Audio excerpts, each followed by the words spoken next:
Olympics 100 మీటర్ల పరుగు పందెంలో పాల్గొన్న ఈ వ్యక్తి పేరు ఎరిక్ లిడిల్.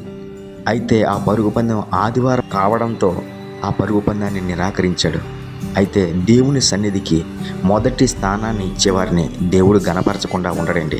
ఆ దైవజనులు ఏమన్నా, ప్రజలందరూ కూడా నిరుత్సాహంతో దేశద్రోహి అన్నప్పుడు కూడా నీవు నిరుత్సాహపడకు, దేవుని గణపరచువని ఆయన గణపరుస్తాడు అని చెప్పినప్పుడు 400 మీటర్ల పరుగు పందెంలో ఆయన ఎంపికయ్యాడు.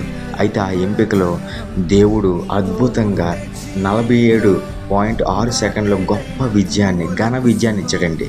ఆ చిట్టీని ఓపెన్ చేసి చూశారు. ఏ చిట్టీయో తెలుసా? పాస్టర్ గారు ఇచ్చిన చిన్న చిట్టీని. అందులో ఏముందో తెలుసా? నన్ను గణపరచువని నేను గణపరుస్తాను అని చెప్పి. దేవుని సన్నిధికి మొదటి స్థానాన్ని మనం ఇస్తున్నామా లేదా అని ఆయన ఆశతో ఎదురు చూస్తున్నా ఆ గడియ సమీపించుకొలది సంఘముగా మరీ ఎక్కువగా కూడుకోవాలని ఆయన వాక్యం సెలవిస్తుంది.